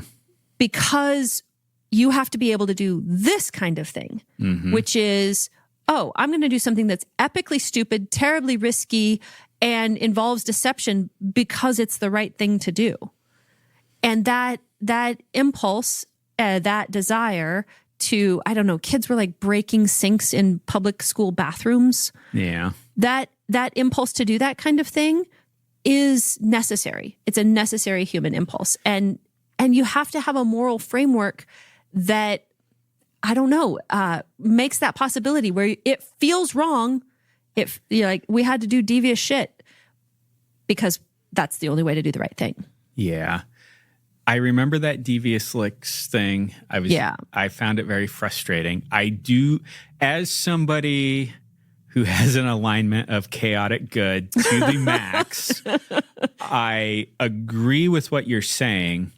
And I think I get very frustrated with our culture because the cultural discourse seems to be stuck at a level where it's like, well, it wouldn't be against the law if it wasn't wrong. Yeah. And then this is where I get irritated with And this is one very specific example. Okay. And so like listeners don't extrapolate this out into everything.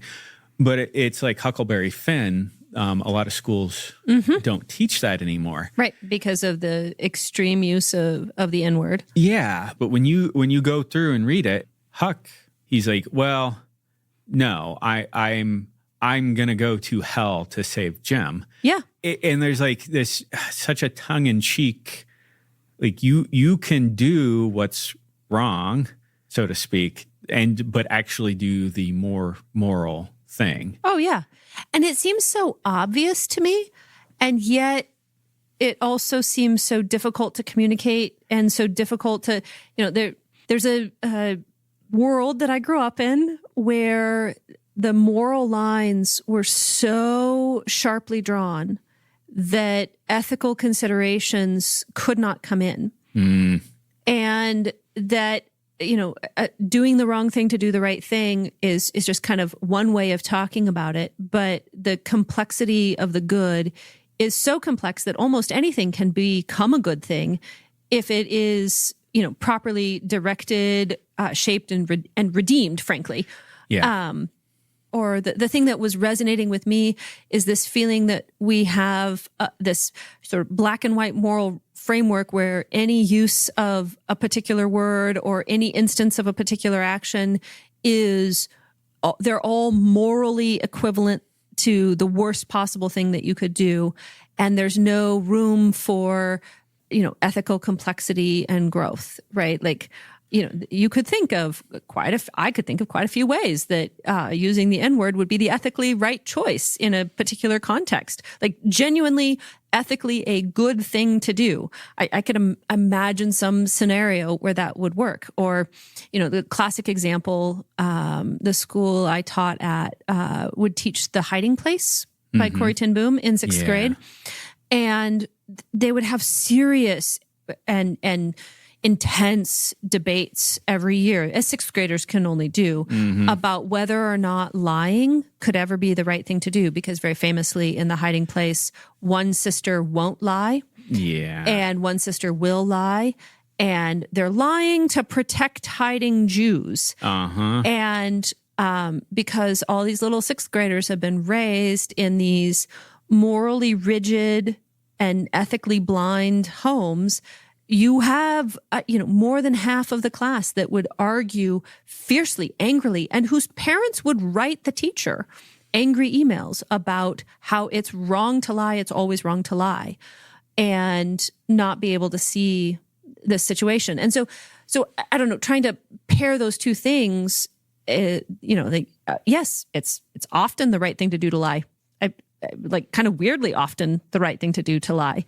It's also terrible to lie in the sense of trying to deceive someone for your own advantage, like clearly terrible. Yeah. Also, it's that impulse you have to, kick over that, scooter that's in the middle of the sidewalk and annoying you.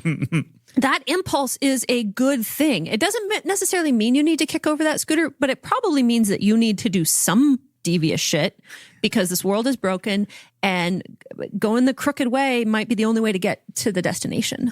Yeah. The Hiding Place. Yes. You were saying that, but then it's in the context of sixth graders. Yeah. I remember a very frustrating conversation I had so I would have been in my 20s at the time, and this man would have been in his 40s or 50, old enough to know better. And he was kind of on the side of, you shouldn't lie. And it's like, it's literal Nazis and these literally trying to murder Jews. And you have, and I don't want to Godwin's law this or anything, but if you're on the side of Hitler, you lose. Exactly. And it just the moral obtuseness. Yeah. I was very frustrated. It's like, there's not really any distinction here about you flat up lie, like, no, I haven't no Jews here. No Jews here, haven't seen any. Yep. I don't they went west and no, they went east. Like it seems so clear. Yeah. But then it also I don't know, I 20-year-old me would have been actually conflicted about this. I grew up in that rigid moral framework, and I thought I had all the answers, and I thought I knew, it is always wrong to do X. It is always right to do Y. And that kind of thinking shaped me for very, like, to the point where, now I now am in the situation of having to make decisions that feel like the wrong thing, because so many things have been introduced into the situation, things that I didn't choose, I didn't want, things that are bad, that make this choice that feels like a bad choice actually the only functional choice left. And, I think it's maturity to acknowledge that you're in that situation and recognize that, young you had that view because they had a simplified understanding of the world. Well, two things. And I've said this before, but like morality, I think now is just training wheels for acting ethically. That could be on a quote board. Yeah. Yeah. It's like you can be the most moral person in the history of the universe and still be an asshole, biggest asshole that nobody wants to talk to or be around. And a lot of time I get irritated how morality and ethics kind of get pitted against each other in certain circles. And the assumption is that ethics is situational, and it's like, well, certain things could be wrong at certain times, and right, wrong or right and other. And it's like, well, that's not what's being said. But then this kind of goes back to another conversation we were having the other day. I was kind of talking about how we don't think of technology outside of mechanical, physical things. Right. And there are things, so command structures, homeowners associations, voting rules, like these are all technologies. Presidential, like, why did Jerry Ford get hit like one morning? It was like, okay, sir, we need you. It's like, whoa, what happened over the weekend? Yeah. Everything from scouts to marriage to the PTO board, like all these things are technologies, but we don't think about them because we're a very materialist. Right. So if it's not a physical device, it can't be a technology. Yeah. And I say this as a religious person, but you can put religion in here too, because a religious structure is a technology. Yeah. And I don't, and so I'm not saying any of this as a bad thing. I'm just like, it is, and how it's used is a good or a bad thing. Because obviously, like, I'm using air quotes here, but the technology of monotheism, you're going to think about the higher plane of existence differently than if you have the technology of polytheism. Yeah. Now, as a monotheist, I can make arguments that there are aspects of God and the spiritual realm that, as a monotheist, I think that people who adhere to monotheism are blind to, that the polytheist could see more easily. Right. Now, all that, I feel like I've hedged a lot to say, like, I'm not saying any of this is good or bad. It just is.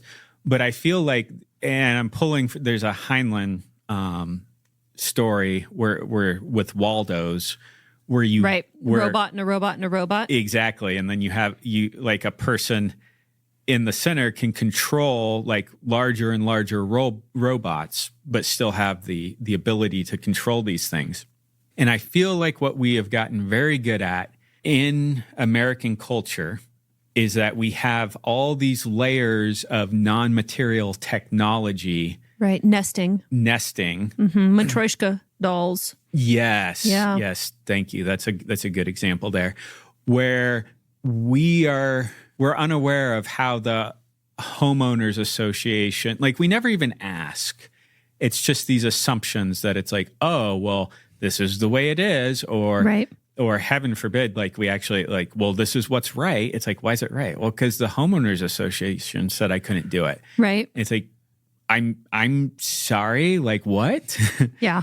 And, you start putting it's like, oh, well, we have to spray our lawn. It's like, why? We're causing ecological death. It's a catastrophe. There's exactly genocide of the soil microbiome. It's like, well, why is this? And so I can see how this would go, like, you can fold this very easily over into a military command structure where it already has leanings that way, right. But then you have other technologies, so to speak, because I think in one sense, like this, like social climbing, I would say it's a crude technology, right? But clearly it's a technology that works in some capacity because so many people do it and right. are successful at it. Mm-hmm. So if you take that technology and you can kind of smuggle or latch it onto a military command structure,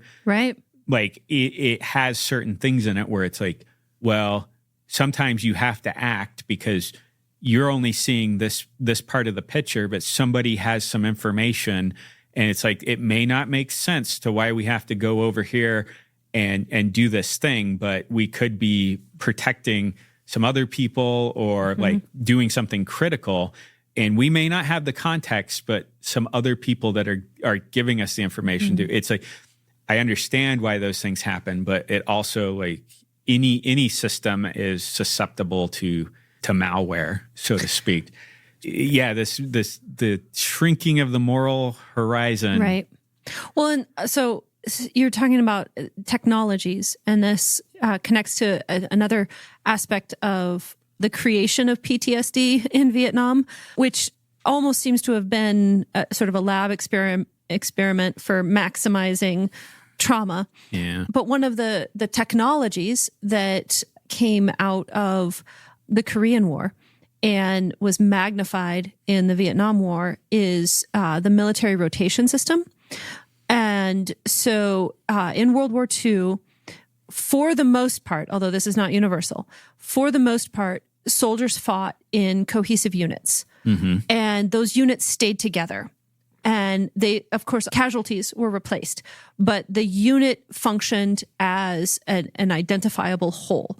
And so you could have a person who served in that unit from the beginning of their service to the end of their service. And that might have been, if they were exceptionally lucky for survival, from essentially the beginning of the American entry into the war until the end of the war. Yeah. In Korea, however, they developed a rotation system based on points, where you could earn a number of points for service in various parts of the theater of war, and those points would go toward a total. Then you'd be rotated back stateside and get leave. Mm-hmm. In Vietnam, it turned into more of tours of duty. And each individual soldier had a certain number of months that they were required to serve on the front lines. Mm-hmm. This 12-month rotation, the 12-month individual tours, superseded all of the old unit structure.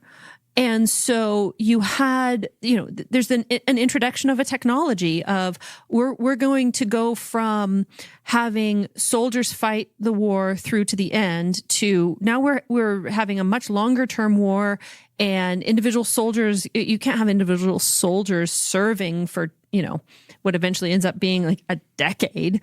Yeah. In the war, you have to have a limit to the amount of time that they can be serving. This is not a total war kind of war, so we're going to do it this way.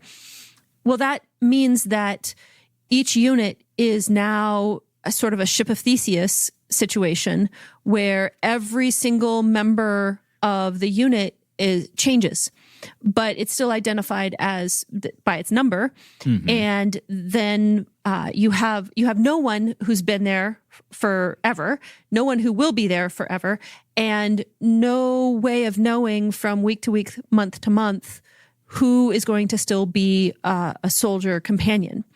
And soldiers then are serving their terms, their tours, as individuals and not as part of a unit. And so the companionship aspect of soldiering vanishes. So we talked about the shrinking of the moral horizon, the care for the immediate comrades, the care especially for the special comrade. Well, one of the perverse realities of Vietnam service is that you could be rotated away from one another very quickly.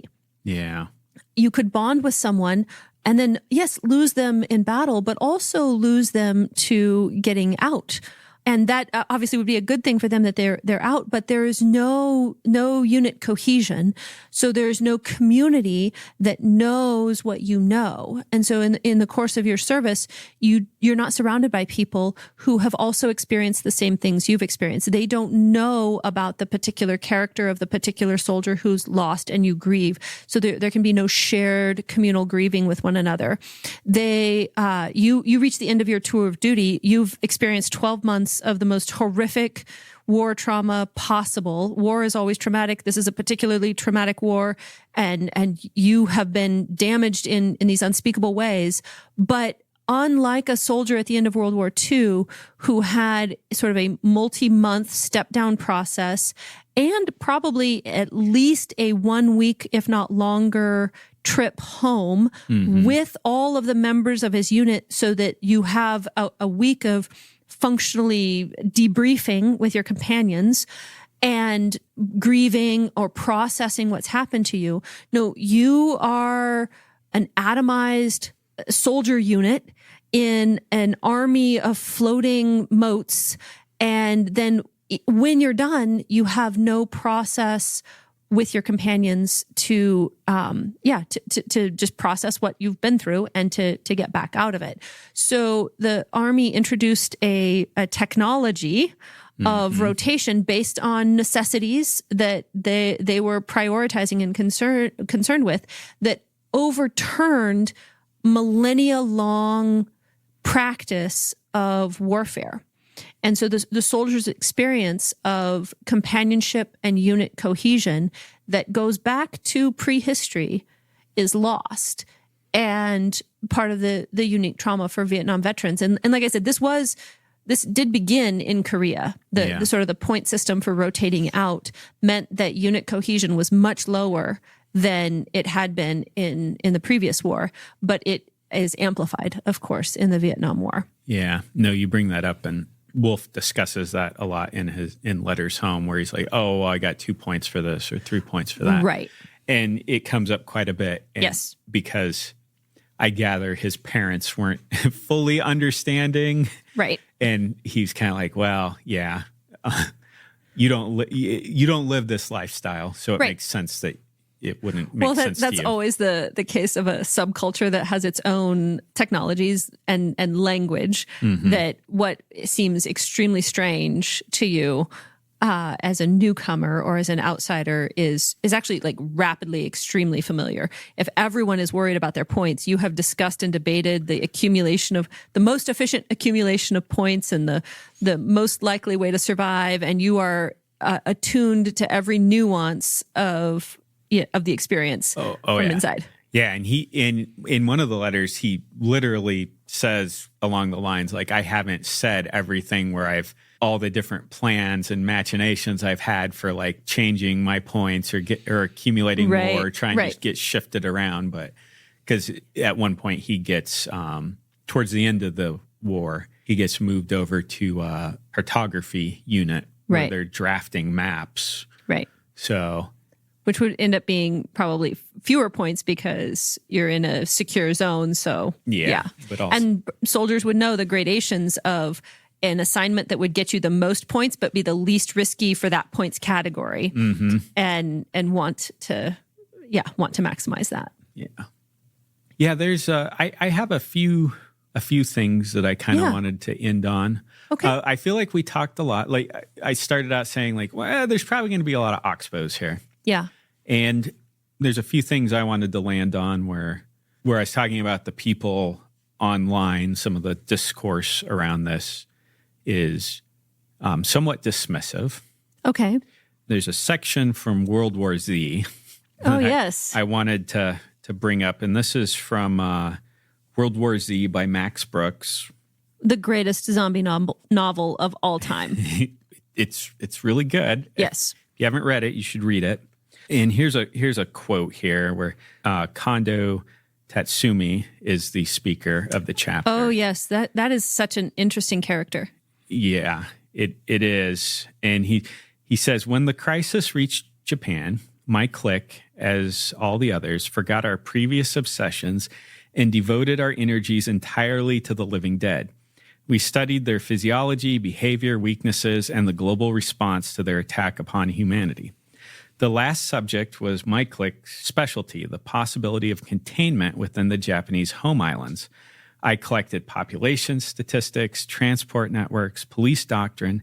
I memorized everything from the size of the Japanese merchant fleet to how many rounds the Army's Type 89 assault rifle held.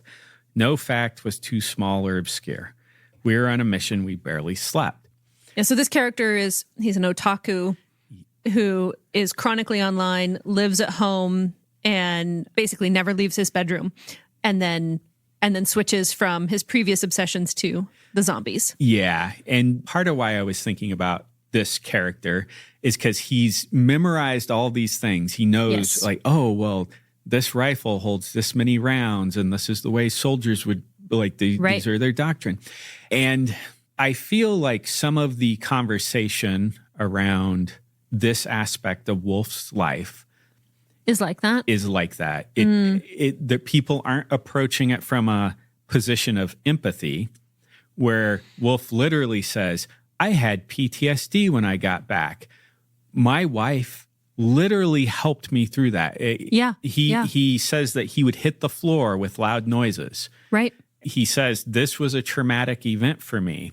He explains some of it in Letters Home. He explains some of it in interviews. Right. And yet people are like, oh, why does he make a big deal about, like, oh, he's one of... No, yeah. Or just don't think it doesn't matter that much in any way. Yeah. And I find that strange. So it's like, if you want to get to know someone, it's like, if they tell you that this is important to them, like, it's probably something that should go in your interpretation of them. When you're creating your mental image of them, whether they're a living person or a dead person, like, what they reveal to you is important. Now, yeah, you can make the argument that, well, sometimes people reveal things that aren't that important, and it's like, yes, but if they thought it was important, like, that's something. And I actually have in my notes here essentially everything you just said in a way that, in my own words though. And I was going to intro this with making a joke about believe women. Oh, okay. Because there's this aspect of human experience where, the gender wars, and there are all kinds of lame jokes, and then garbage self-help and all kinds of things that turn on this, like, men are this way and women are this way, or, well, you don't know because you don't have this experience. And there's an aspect of that is very true. Like, unless you've experienced something, there's a lot that you can't know. However, the next best thing for understanding after experiencing something is having a personal connection, a living relationship with someone who has experienced that thing. And by living relationship, I don't necessarily mean like an IRL friendship or sitting at the coffee shop talking to the veteran, but you having an empathetic connection to another person, whether it's through conversation or shared life, or even simply through trying to read their words with, consideration and love, with caritas, that kind of invested love. You're not going to know that thing. Yeah. So yeah, no man will know what it's like to, give birth or something, but you can have an empathetic understanding of it through attuned listening to someone's narrated experience. Yeah. We may not settle which is more painful, getting kicked in the balls or giving birth, but we could be empathetic to one another, that we have, disparate experiences that were both painful in their own unique ways. Yeah. Yeah. Yeah. So that character from World War Z who accumulates all this information, then spoilers, but then he finally wakes up one day and realizes that the living dead have have taken over Japan, and there are some outside the door. And he doesn't have food, and he doesn't know what to do, and he's in a high-rise apartment, and what happens? Well, he has to go encounter the physical world, and he has to run away. Yeah. So it's a good book. You should read it if you haven't. Yes, you definitely should. And also the nonfiction book that Max Brooks structured it based on, Studs Terkel's The Good War, which is a series of firsthand accounts, interviews with people from World War II.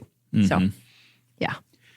And there's another section I didn't really get to, but I kind of wanted to partially discuss it because there was in the Wolfe at the Door, the book that was released after Wolfe passed away, and it was kind of collected some of his uncollected fiction. There's a poem in there where he talks about brothers who aren't for burning.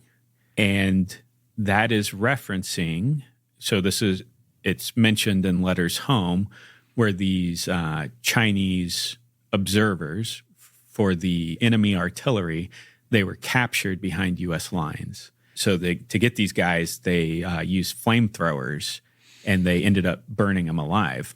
So Wolfe is saying that, like, brothers who aren't for burning. It's like, okay. So there is a sense that even though that these people were the enemy and they were trying to kill them, just because somebody's the enemy, like, most soldiers are not. They don't think that way.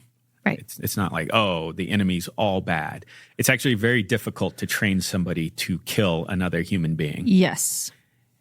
There's a quote from C.S. Lewis that I wanted to kind of put next to this, but I have often thought to myself how it would have been if, when I served in the First World War, I and some young German had killed each other simultaneously and found ourselves together a moment after death.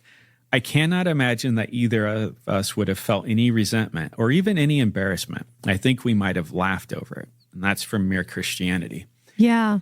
And I think that the brothers not for burning kind of overlaps in there where it's difficult to understand a soldier's perspective sometimes. I was thinking of another, there was a guy I knew who was on a carrier, and I want to say in the Coral Sea, but I don't. It's been years since he passed away a number of years ago. Yeah, but kamikaze, Japanese kamikaze, the Japanese man landed his plane on the ship, and jumped out and could speak excellent English, right. And in the midst of all this, like, there is a battle going on, and the man asked him, like, what are you doing? And he's saying, like, I don't want to die and I don't want to kill you. And the only thing I could think of was to land my plane here. And he was talking about how in the situation it didn't even occur to him that this man's the enemy. It's like for the rest of this battle, they have a Japanese guy that's helping them on the ship. Yeah. And it didn't even occur to him to think, like, oh, this man's a prisoner of war. This is a bad guy. I have to hurt the bad guy. Or even. It was because the Japanese guy jumped out. He's like, I don't know what to do. I don't want to die. I don't want to kill you. Right. And he's speaking in plain English. Right. It's like the guy's comment was he spoke better English than I did. and then there's like this, it's like you have Wolfe here, brothers not for burning. You have Lewis with, if a German and I had shot each other at the same time, we probably would have laughed at it in the afterlife. Yeah. And then there's like the, I don't want to kill you and I don't want to die either. And so this is the only thing I could think to do. And you just get these weird, and I think this goes back to parts of what you were saying, where it's like the shrinking moral horizon, but then also sometimes you have to do wrong things, but sometimes just because somebody is the identified enemy, they're not always the enemy. Right. And just the complexities that go around that. Because I feel like a lot of our discourse in the culture is about how we are turning people into bloodthirsty killers. Right. But then when you get down to it, it's very difficult to to train somebody to kill another human being. Well, and this is one of the things Shay talks about, is that historically military commanders have spent some time and energy wanting to turn their soldiers into berserkers because the berserk state is so effective for success in battle. Mm-hmm. But Shay's argument is that the berserk state there's such a high moral cost to an actual berserk state that it is the worst thing that you can do to a person, and that loss of control is so damaging and so violating to a person's humanity that it is not the thing to create. And our desire to create heroism is, we have to understand how ambiguous the line is between heroism and bloodlust, mm-hmm. and that heroism is, at best an ambiguous good. Yeah. So yeah, I don't know if I have an end point for that thought other than just the moral universe is complex. Ethical decisions are complex, and our ability to acknowledge and understand that is going to, I think, end up being the test of our humanity. Can we, in a broad cultural way, live in the complexity of those stories and live in the difficulty of this? One of the veterans. So there are a couple of moments in Achilles in Vietnam that are very painful to read as a comfortable civilian. One is the absolute fury that the veterans express at Jonathan Shay saying something about losing the war in Vietnam, mm-hmm. and which obviously is such a difficult point for Vietnam veterans. How can you win every battle and lose the war? Well, because it's a very complex and difficult situation, and also because of that frequent betrayal of what's right, but also just the absolute delight in violence that some of them experienced, and how it could be experienced as a good thing and as the good thing, and that they could glory in something that was so traumatizing to them. But then if you're going to read them empathetically, it's in the context of having been so violated and so disempowered that then inflicting violence becomes the only thing that they can do. Yeah. And Shay argues that it may not be possible to heal this trauma for most of these veterans. Patitsis argues that it is possible, and he draws on some later work that comes after Jonathan Shay and different therapies that can help veterans heal. Mm-hmm. That's a result of, comes out of a lot of Shay's research, but is after the book. But that we can do things as a culture that then destroy a person permanently.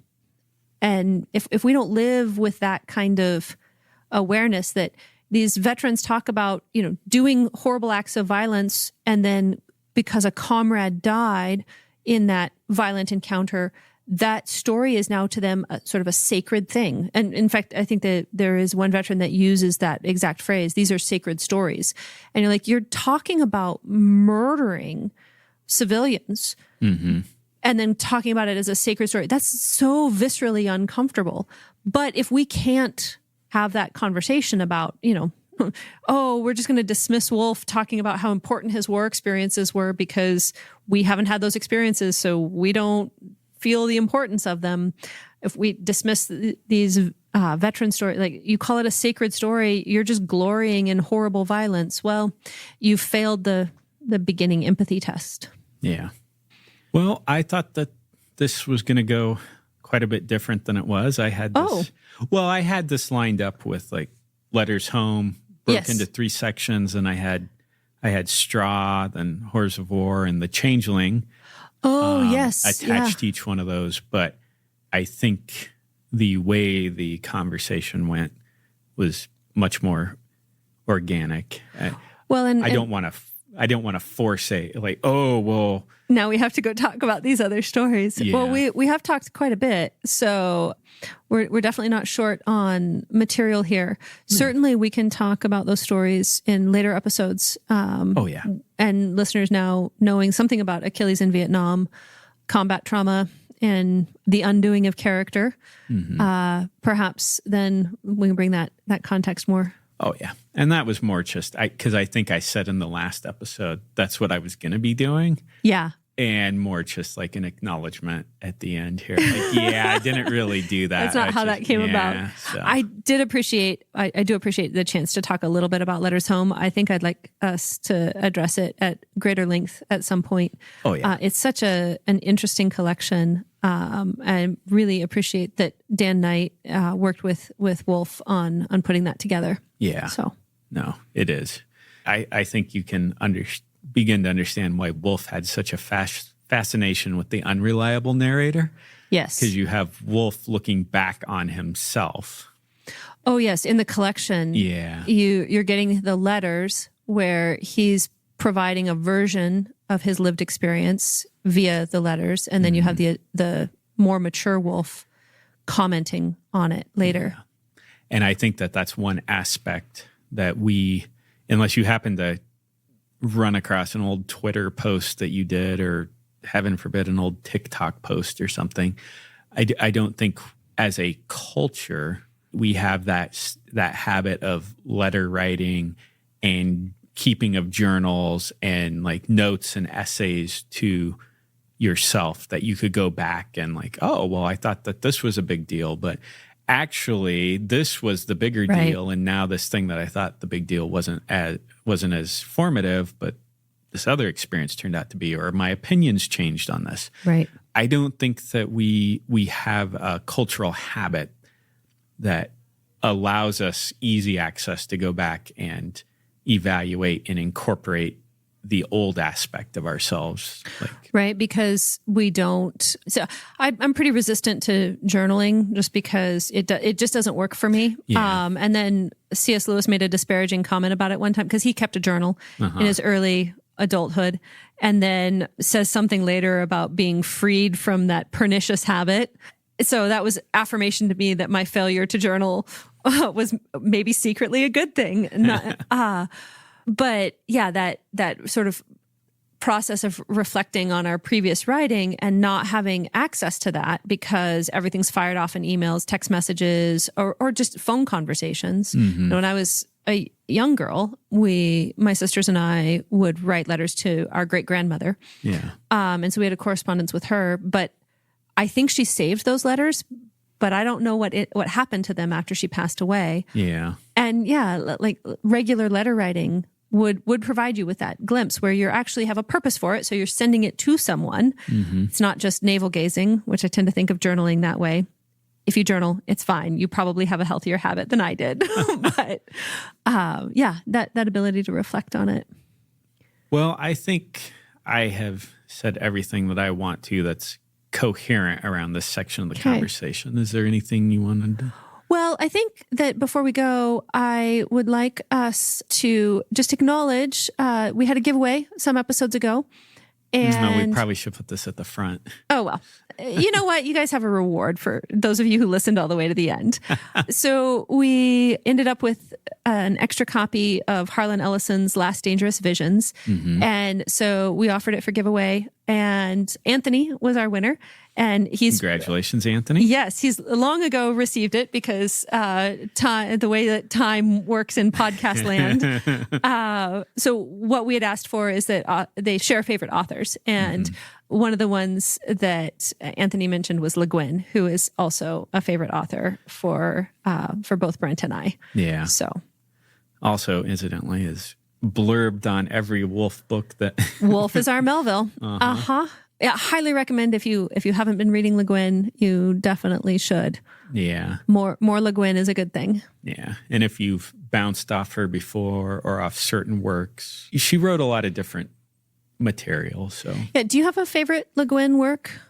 Because I tried to think about this because the first Le Guin work that I read was Earthsea, which was a wonderful introduction, I thought, to her world.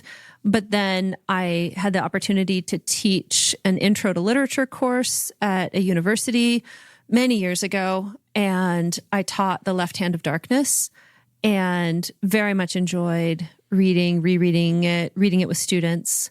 But then one of the ones that I read later is Lavinia, which is sort of a only loosely speculative fiction, but it's a meditation on Virgil's Aeneid from the perspective of a character who does not speak in the Aeneid. And it's just brilliant and beautiful.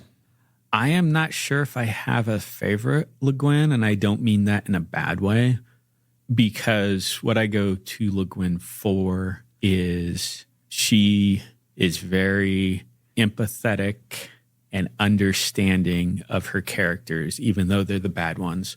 I'm in my mind here, I am.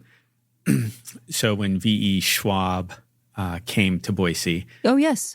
So Cory Doctorow was interviewing her. I didn't get to go, but Amanda was there.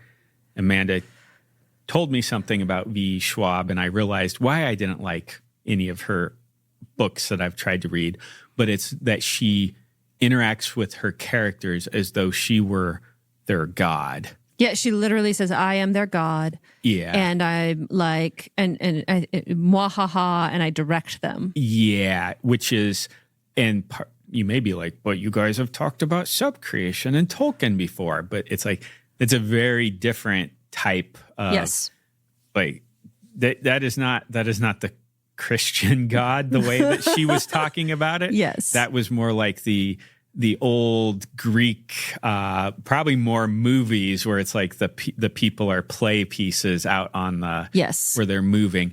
And Le Guin is not like that. Le Guin, well, it's like, okay, well, yeah, this guy's probably the villain in the story, but he's still a person. Right. And an interesting one. Yeah. And then I'm thinking of the collection, 4 Ways to Forgiveness. That's what I was thinking about when I said that. Yeah. Okay. Yeah. But then also, like, the protagonist isn't just the protagonist. Yes. Yeah. And I very much like Ged. Yes. Because we see Ged after, I don't want to say used up, but after he used up so much of his power to protect and fix the world, but then life still went on. Right. And he has to continue as he's spent his vitality. Yeah. And we don't most of the time, the many authors close the book there. Right. And she continues it. And that's a difficult thing to do. Well, and when she talks about specifically about the Wizard of Earthsea, the Earthsea series, she talks about how when she started writing it, she had certain assumptions that shifted before she finished the series. Mm-hmm. And so because she is a living character in her own story, who is not a static person, she then creates characters who are living and not static. They grow between books, and she grows as an author. And you can see that there's an organic process here. Even as things change, they change in a living way and not in a retcon way. Yeah. Yeah. So. Before we wrap up, I think we should also have another giveaway. Okay. Since we just mentioned the last one. Yeah. This one, I think, will be a little bit extra special. So I ended up... For everybody who's listened to 2.5 hours. I ended up with an extra copy of Letters Home. Okay. So this one's actually a hardcover. It does have a little bit of damage to the top of the spine, which is probably why I'm willing to give it away rather than hoard extra copies of Letters Home. So FYI, the top of the spine has a little bit of tearing to the binding. It's not dramatic. It's minor. I don't think we should give it away. Let's just burn it right now. Like, we don't want to inflict that on our listeners. Oh, no. These copies of Letters Home were, the hardcovers were autographed by Wolfe, and they're part of a numbered series, although this comes from some of the unsold stock that Dan Knight had. And so this is not a numbered copy, although the page indicates that it is one of 250. Okay. So listeners, we would love your entries. You can enter on our Patreon or via message us on our Instagram account, or just send us an email, which is probably the simplest thing, to wolfnarrators@gmail.com. And yeah, I think we need some information from you, though, if you're going to enter. So, Brent, what would you like them to tell us? Oh, shoot. I was just going to ask you, what are you thinking for what Wolfe character is most like Mark Armini? No, I don't know. That's probably not a fair one. Although, Mark, if you want to enter and tell us which wolf character you think is most like you, you're welcome to do so. I actually, so we've been talking a lot about military experience and military life. And so I think I would like to hear from listeners what their favorite military SF is.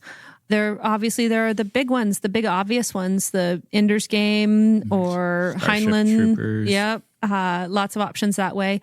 There might be some Scalzi, Old Man's War, or something like that. But maybe there's something that is less well known. And if it's a wolf story, that is also admissible too, especially if it's a wolf short story that has some military or war connection that really resonated for you. So whatever it is that you particularly, whatever your favorite military SF is, and then why, of course, like what is it about it that you find so interesting? We would love to hear that. And then in a future episode, we'll let you know, probably keep the contest open for about a month or so after this airs. Yeah.